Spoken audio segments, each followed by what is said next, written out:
Troy Galloway is a construction manager and consultant, commercial and residential builder, and a certified inspector for all commercial and residential buildings. And now, here is About the House with Troy Galloway.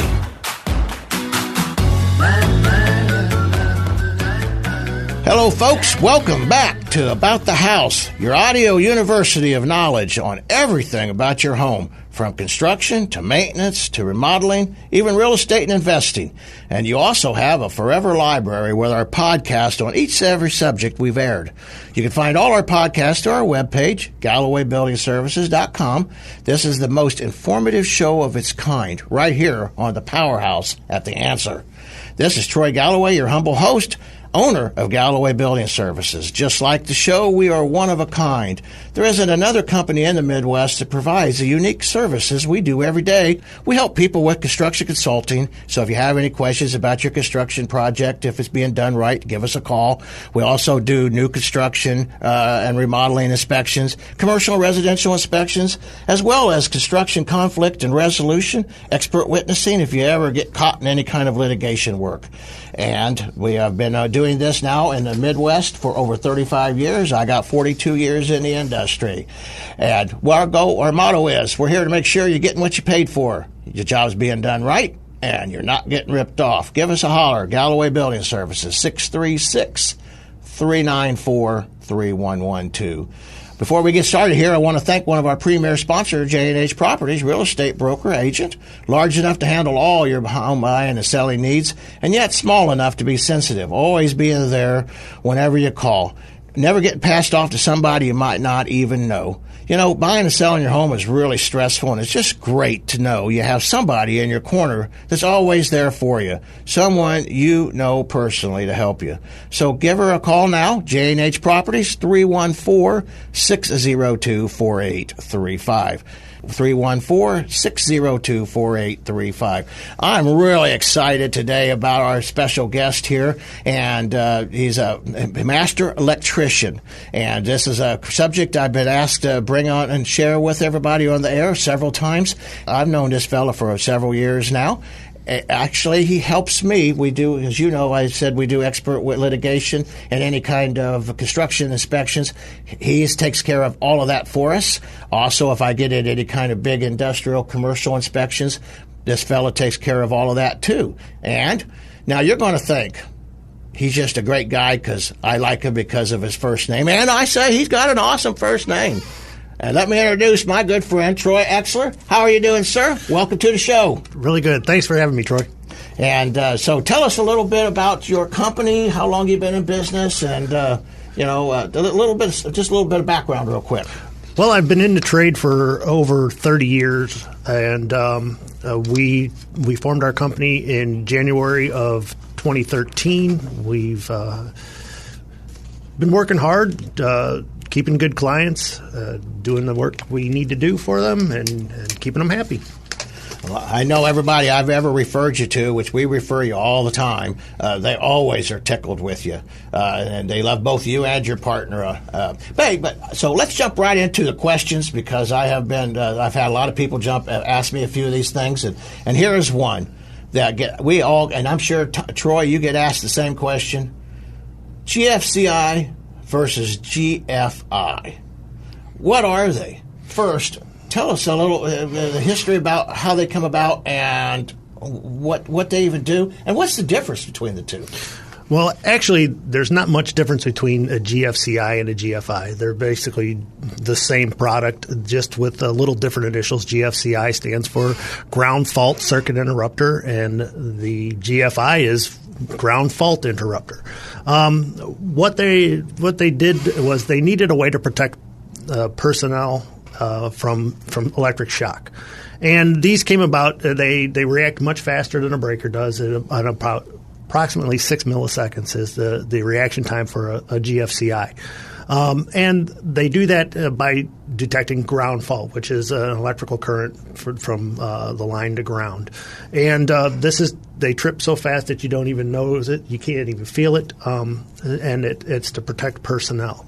The way they work is, like I said, they detect a fault to ground, and it's it's an electronic device, so it is susceptible to lightning strikes and stuff like that. People have them go out all the time because of that kind of situation, which is why we in turn recommend whole house surge arrestor systems, but that's another topic.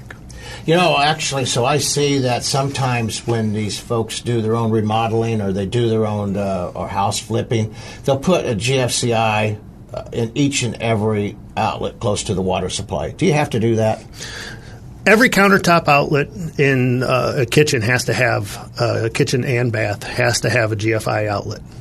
So, you have to do that. You don't have to do each and every outlet. You can actually, there is a line load on that, which means that you bring the power into the GFI on the line side. You feed it out on the load side downstream, and you can protect up to about 10 outlets that way.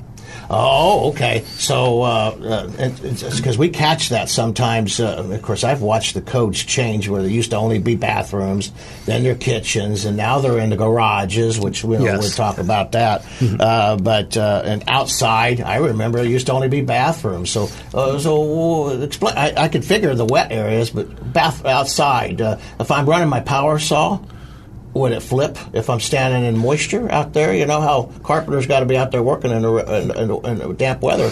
Depending on the conditions would have to be right, but yes, it could trip it out. Oh, okay. So now, still, we got the GFCIs. I see they're in the garages. Yeah. What do you think about that? I mean, I was told that the reason that, this is what I've been told, the reason we have them in garages is because people actually wash their car in the garages. I never wash my car in the garage, but I can't get my car in the garage. I don't know anybody that washes their car in their garage. But the concrete does hold moisture. So it becomes a damp surface. And it's just like in your basement. If you have an unfinished basement, that concrete can hold moisture. It's the concrete floor. Correct. Oh, okay. So what about deep freezes and refrigerators and this kind of stuff? That's a bone of contention with a lot of electricians. The code says that in the kitchen and in the garage, we still have to protect them with GFIs. We run into issues with the older refrigerators that will trip the GFIs consistently. We have to install per code. So we install it. We don't necessarily agree with it, but we have to install it that way. We install everything per code. And there's other options. And if you can talk to your municipality, each municipality has a little bit of different rules, which is really confusing. But you can get by in some cases with using a simplex receptacle, which is a single receptacle, not like the two outlets that you have in your home, but there's just a one outlet that's the only thing that can be plugged into it. And in some areas they will allow that. I always, and this happened to me before. My deep freeze goes out when I'm on vacation. That dadgum GFCI top blows it. I always tell, and I want your opinion if I've been telling people right or wrong, but I always tell them, hey, you got to have this by code. They're not going to pass the municipal inspection. So just put it in there and take it out when you're gone. At least for the deep freeze or your freezer. What do you? Am I getting somebody hurt? Well, it's kind of like Las Vegas. What happens after I leave is none of my business. But to be safe, we have to say yes. It really should be on a GFCI. If your garage is like Vegas, I think I'm coming to your house. Poker table set up. Because that's great. Because I was hoping that I wasn't causing. We grew up without GFCI. That's correct. So my age, we think that. Well, we won't go there, but we hear that a lot. That's something we hear a lot is, well, it's been working fine for 40 years. Why do I have to fix it now? And that's because codes change every 3 years. Every 3 years, there's substantial changes to the code, and we have to keep up on that. And does that mean that code that's just been passed is going to be utilized in your municipality? No. The municipalities decide what code they want to adopt. And once they adopt it, that's what we stick to. But as good electricians, we always try to install per the newest code. Well, that should be in a master electrician. If you don't, you get in big trouble, I'm sure. They expect you to know the new codes.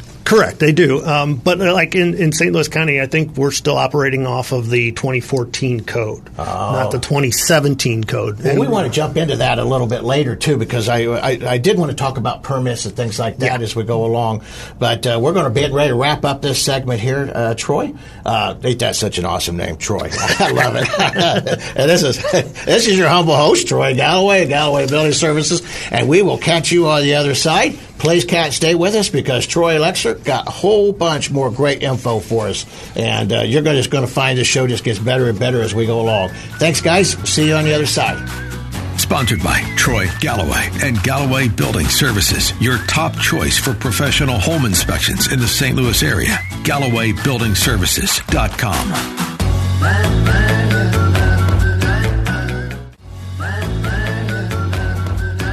Welcome back to About the House. This is Troy Galloway, your humble host, owner of Galloway Building Services, and we are blessed to have a good friend of mine, master electrician Troy Exler, owner of Electrical Data and Service Company. But I wanted to finish up here, really not finish up, but kind of move on. So what we did here was we was talking about GFCIs. But we're seeing now on the newer construction, it's been this way I've seen out there now for 10, 15 years, the AFCIs.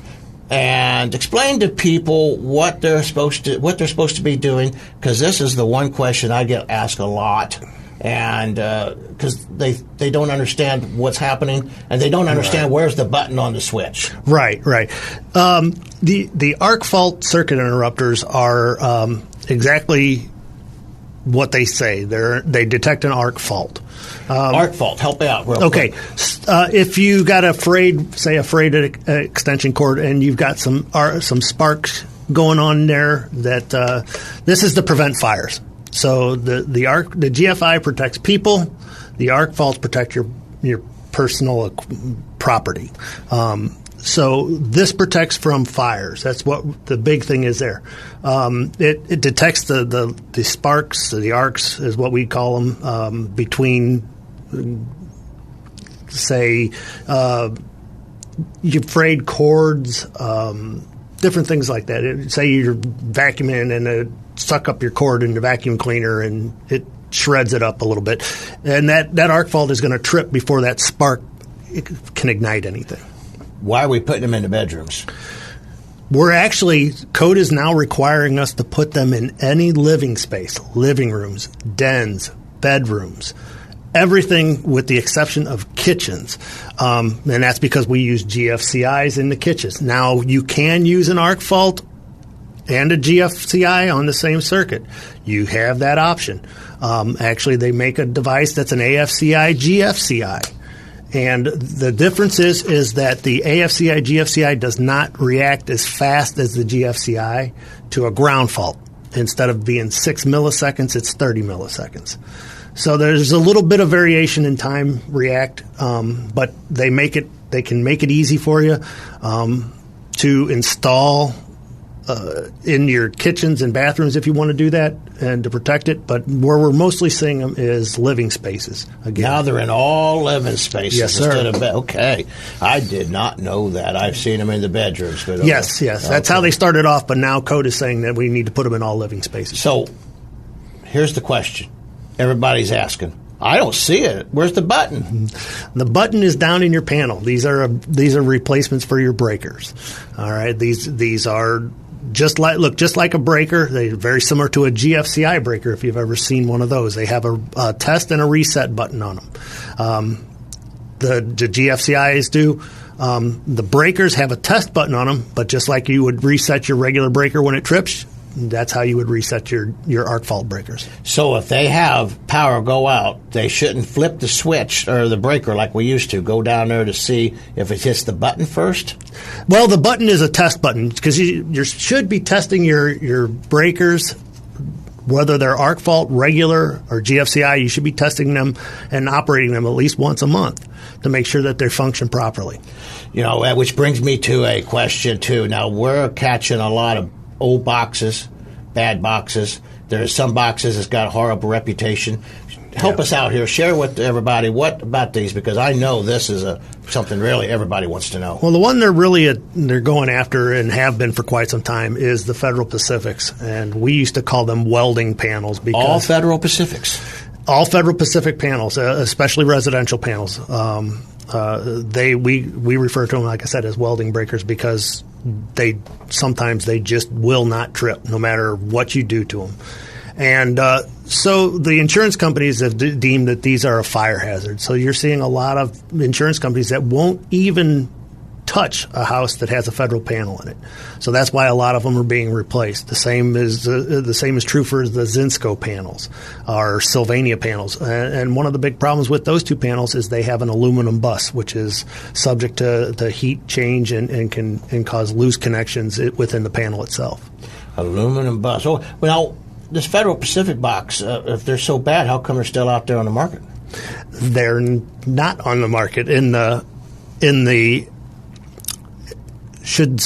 residential end. We can still find some Federal Pacific replacement breakers. They're made by another company now, but that's strictly a replacement. If you have to replace the panel, you won't find a Federal Pacific panel to put up. What now? Your Sylvania Zinsco, yeah. Do they? I've saw that we've run across. We can't even get some of these breakers. That is true.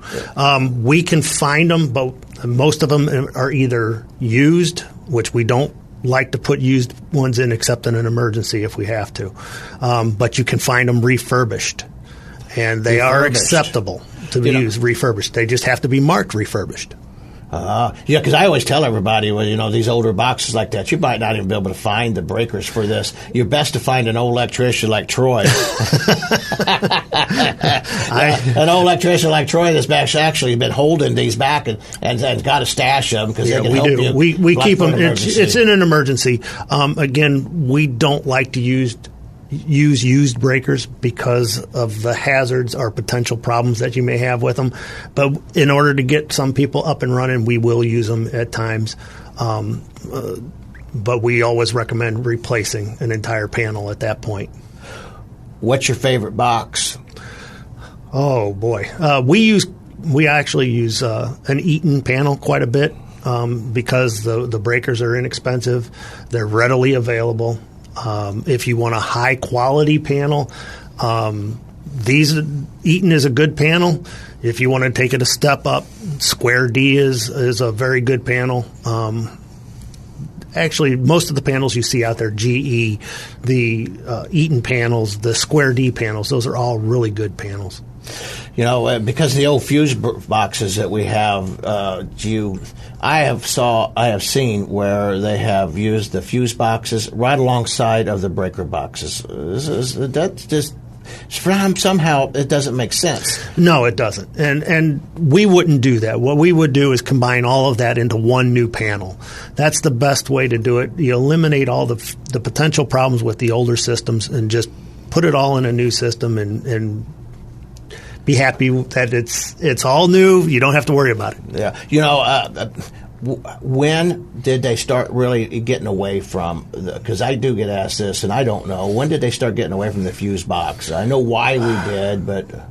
Well, they started to get away from probably in the early 50s. That's when you started seeing the Zinsco panels, the Frank Adams panels, some of the older panels, Bulldog panels. Some of those are Pushmatics. I was headed with that Pushmatic. I was going to ask you about that. What your feeling on that? Actually, I liked the Pushmatic style breakers. I don't know why they didn't take off. We have very few problems that we run into with the Bulldog Pushmatic panels. So if I see one on an inspection, I shouldn't just say, "Whoa, got to be replaced." They're very good panels. Ah, okay, good. Because we still see several of them out there. Yeah, they especially seem in to the older, performing fine. Yeah, they do perform well.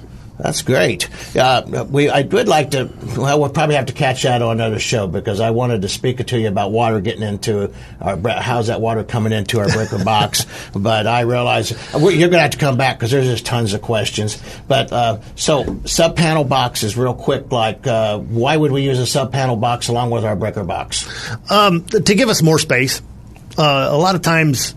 With the panels, we put more wires in them than we can. We prevent things called double lugging. This is something I'm sure you see a lot. It's where you put two wires under the same breaker.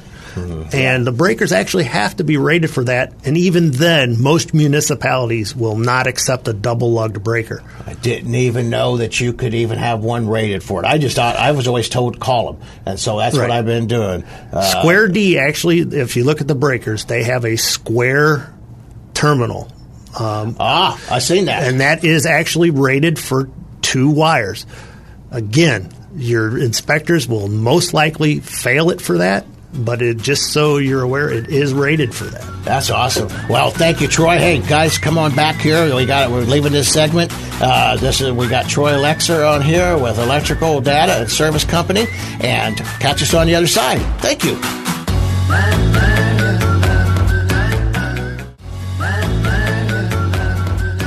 Welcome back to About the House. This is Troy Galloway, your humble host, owner of Galloway Building Services, your premier inspection company and construction consulting company. I have here one of my best friends here, Troy Exler, master electrician, somebody I've used, as we talked about earlier, on all our big projects, and somebody I refer out all the time. So this is Electrical and Data Service Company. So, Troy, this is swimming pool season. Yes, sir. And, tell us a little bit about what kind of electrical service and what should we be heads up on when we hire somebody to come in and do our work? Well, first thing it should hire you, right? that would help. But the first thing you would need to know about is where you're going to put your pool or hot tub for that matter. Both of them have very similar requirements as where you can put them. A lot of houses still have overhead lines. We have to be real careful about putting our pool near overhead lines. Rule is that we have to have at least 22.5 feet from the overhead lines. And something else people don't even think about is their underground lines. If you have an underground line, you actually have to maintain 5 feet to each side of that line from a pool or a hot tub. So with that being said, should they call one of these service companies to go out and stake it out? Dig Right is always a good person to call. Make sure that you call them to locate your power lines, especially if you have an underground service coming to your house. Before you put in a pool, make sure you know where those lines go, because you have to maintain 5 foot on each side of that line from your pool. Would that be only in in-ground pools? No, that's any pool, above ground, in-ground, hot tubs. And the 22.5 feet that we talked about earlier, that's from the water surface to the overhead lines. Is that straight up or just anywhere? Anywhere. It has to maintain a 25.5 foot distance. So that seems like a long ways.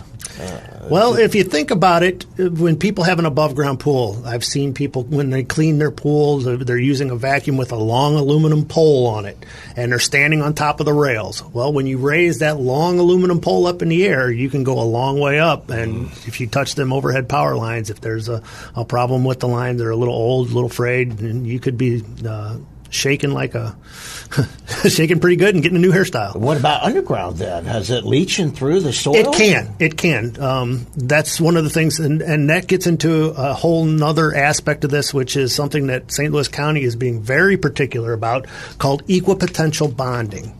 And that's a long term and all that means is that we're making sure that everything around the pool has the same potential to earth ground. And we have very specific rules that we have to follow in order to do this. And it includes something that everybody thinks I'm crazy about when I say it, is called a water bond. We actually have to bond the water and make it the same potential as everything surrounding the pool. Now, you was telling me at break time about something like a pad or a metal pad or something underneath these swimming pools? Yeah, it's a mesh pad, mesh pad that has to go under pools, especially the ones with that have composite rails or composite uprights. That'd be a freestanding pool, right? Correct. So not an underground pool. Not an underground pool. Underground pool has very specific regulations too, but it is entailed that equipotential bond for a long time because it's in ground. But the new ones, especially the ones with the composite rails, they're requiring a metal mat that goes under there so that we can maintain that equal potential to earth bond. We have to bond those legs at equal points if they're metal. If they're not metal, which is some of the new composite stuff, this is where that mat comes in, that metal mat. And we bond that at equal points. Would that be the same thing with a hot tub?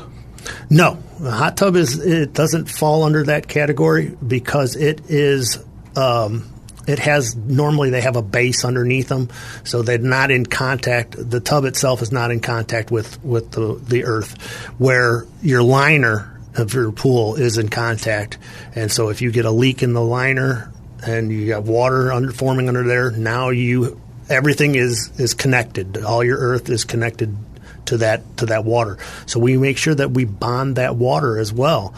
There's a device called a water bonder, and that it goes in between your inlet line for your water that forces water to the pool, and we bond that along with it's one continuous line that goes all the way around the pool through that and everything, and that's just to protect people from getting electrical shocks. So that's what your electrician is supposed to be doing, not your swimming pool people. Correct. That you want a licensed electrician to make sure. Absolutely. The counties, especially, again, St. Louis County has been the one that's been really particular about this particular bonding system. And they won't even let you wire a pool yourself. That you have. I think that's a good idea. I think we got enough handyman stuff happening out there. I mean, when it comes to that electricity, well, folks, this is awesome. This is good stuff here. We're going to be taking a break here, and we'll be right back. Catch us with Troy Exler, Electrical Data and Service Company. Thank you. Sponsored by Troy Galloway and Galloway Building Services, your top choice for professional home inspections in the St. Louis area. GallowayBuildingServices.com. Welcome back to About the House. This is Troy Galloway, your humble host, owner of Galloway Building Services, and we are getting a ton of great information from Master Electrician Troy Exler, Electrical and Data Service Company. Troy, we was in swimming pools just a few minutes ago, and I want to go over here to hot tubs because, we're not getting a swimming pool at my house, but I reckon my wife's going to get that hot tub sooner or later. So it's good for us old guys, too. Oh, yeah. Well, if anything that keeps her happy is good for us old guys. That's the truth. Hey, but let me ask you, is there a best place to put a hot tub? Do we want it right there by the door? I mean, how do we judge this? Well, again, I'm looking for an excuse not to have to do one. Just like swimming pools, we have to make sure that we're away from the overhead lines and underground lines. But as far as where it goes, usually there's different styles of hot tubs now. There's the regular 220-volt hot tubs, and there's now a plug-and-play 120-volt hot tub. Really? That uses just a dedicated 120-volt circuit, and it comes with a cord pre-wired to it that has a GFI protection on it, which is required for hot tubs and pools, and you can just plug it in and plug and go. Now, that's for only outdoors or indoors, or what is You this? can use them indoors or outdoors. Now, the problem with indoors is ventilation. You got to make sure you have adequate ventilation to vent the moisture. I don't recommend you put it in your basement because moisture, of course, rises, and as you know, wood likes moisture, so it don't grow anymore. It only rots. Yes. But a lot of people are putting them on like screened-in porches or sunrooms or something like that. And that's fine. It's great. But you need to have adequate ventilation to draw that moisture out to prevent doing damage from to the structure. So when you're talking about moisture, help us out here. Does that I assume that would affect all your connections and issues. Actually, motor and such. Too much moisture can lead to corrosion on your connection points. Can lead to problems with your receptacles if you have receptacles in that room. But again, it's we see more damage to roofing material or the drywall, stuff like that, where there's not adequate ventilation, and it's got to have some place to go. So the drywall will absorb it. Mm-hmm. The wood surfaces will absorb it. So we recommend a very good ventilation system if you're going to have a hot tub inside. So if we've got a hot tub outside, we're going to bounce back outside again. What kind of wiring what kind of wiring requirements does it take to get from in the house out the house? Well, with the 120 system, like I just talked about, that's plug and play. All you need is a 120-volt dedicated circuit. So a simple extension cord? No extension cords. No extension cords. Extension cords are the enemy. But especially for devices like hot tubs and air conditioners, we don't run air conditioners or anything like that on extension cords. But for the 120 volts, it's just a simple dedicated circuit. Plug it in, and you're good to go. Now, they're not as efficient as the 220-volt circuits, and most of those will require larger capacity wire, such as most of them that we have installed power for are number 6 wire, which is about a 50-amp circuit. I have seen them go as high as a 100-amp circuit. Oh, wow. And that has all the bells and whistles in it, lights in it, and color-changing lights, stereos, basically everything but a barbecue grill attached to it. So, but you have to make sure that when you do that, you run that from your interior panel outside, and then there'll be another box that goes out there that has a GFI breaker in it. And again, this is all because of the water around. We're protecting people with the GFIs. So when we go to outside wiring, is that any different than inside wiring? And can, of course, we don't see much aluminum wiring, but help us out, bounce around a little bit on the wiring requirements and type of wiring. There is type of wiring that you can use that's called a direct burial cable. We try to avoid using it. There's nothing wrong with it, except if you ever have to replace it. If you have to replace direct burial wire, it means you have to dig it up. So we install a lot of it in PVC conduit. And again, the wiring for that should be, we recommend copper wiring. A lot of the devices that you use are going to say that it's rated for copper wire only. So we only use copper wire in that circumstance. So does anybody even use aluminum wiring? I did see some coming back during one of our Iraqi wars, but I know we call it Vietnam wiring in my head because of the war effort. But do you see any of that anymore? Well, a lot of your service entrance cables are aluminum wiring. But other than that, other than your service entrance cables, you see very little aluminum wiring anymore. We still see it from houses that were built in the late 60s. And there's really, if it's well maintained, there's not that much of an issue with it. The problem is most people don't do the maintenance on it, right? Because it requires a yearly inspection.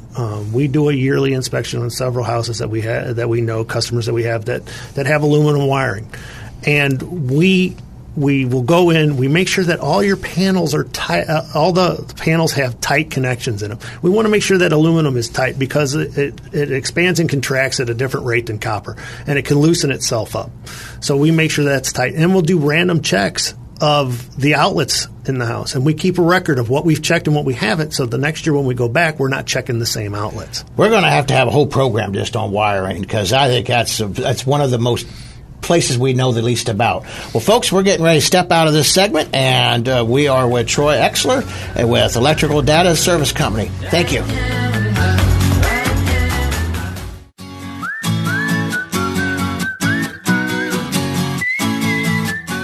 Welcome back, folks, to About the House. This is Troy Galloway, your humble host, Galloway Building Services, and we are with my good friend, master electrician, Troy Exler, of Electrical and Data Service Company.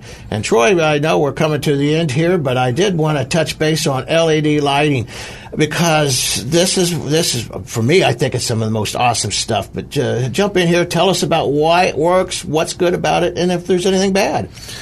Well, the great thing about it is it's energy efficient. That's where we're seeing a lot of it. People are using a lot of it because it saves so much money. It uses about a third the energy, or 2/3 the energy, of an incandescent light bulb or some of the high pressure sodium, especially on parking lot lights. It's a tremendous saving there. But in the house, I mean, they're just. It's so easy to change them out. In most cases, it's as simple as screwing in a light bulb. You just make the change. The big thing is, what color do you want to use? And people go, well, it's what colors are there? Well, and now this is based on a color rating, and you'll see them advertised as 2600K, 3000K, 4000K, and the further away from the further up the spectrum you go, the higher the number. So if you go to like a 5000K, you're looking at either an intense white or a slightly blue tint. If you go down to 2600K, it's more of a cool or a incandescent glow type, a yellowish tint to it. So that's all based on what they call a Kelvin rating, and that's a whole nother story, a whole nother issue to deal with there. I've now seen where they have these alarm clocks using the LED. They just get brighter and brighter. So is that what they're doing, getting to the higher spectrum? Yeah, the higher the spectrum, the brighter the light, but it uses the same amount of energy. Oh, wow, really? Yeah. Is there any? So do you know that the old? I'm sorry to interrupt you. No, sorry. I apologize, but so I just got so many questions. So the old light bulbs and squirrely light bulbs is full of mercury. Yes. Is there any kind of health hazard that we should be aware of on this? No, they're completely safe. They're easy. You can dispose of them just like you would the old incandescent light bulbs. Throw them in the trash. You know how some of the new with the fluorescent regulations, you have to take them to some place and have them disposed of because of the mercury. No problems with that. With the LEDs, you just throw them away when they're bad, but most of them are lasting about 7 to 10 years. Yeah. Well, I put mine under my house, and I let it run 24 hours a day. So if I'm not there, we can see. And then bulb's been on there now going on for 3 years, 24. It's amazing. Yes. Well, thanks. I really have enjoyed you coming with us here today, Troy. Tell us how best to get a hold of you, how folks can reach you. Well, our office number is 314-644-3120. And if you call the office, in 9 chances out of 10, you're going to get a hold of me. Everything is transferred right directly to my cell phone. And that's probably the best way to get a hold of me. I answer every call. If you don't get a hold of me right away, you leave a message, and I will get back to you real quick. Well, that's awesome. Well, thank you so much. And I want to thank our premier sponsor, J&H Property, real estate broker. Give them a call, 314-602-4835. I was getting ready to give you my phone number. Troy Galloway, Galloway Building Services. Check us out on. If you want to know more information about talking with Troy, or more about what he's going to do a blog on our webpage, GallowayBuildingServices.com, and mention it when you touch base on our webpage, and you will get a discount. That you just say, listen to the show, Troy, I loved you, or you don't even have to say that, but he'd like it, and get a better discount. But anyway, please check us out. And mine, Troy Galloway, our phone number to our office is 636-394-3112. I also want to give real quick, I want to offer a free deck inspection for the 5th and 10th person. Check us out on our Galloway Building Services Facebook page. Leave a message. And for the 5th and to the 10th person that does that, you get a free deck inspection. Thanks, folks. Have a great day.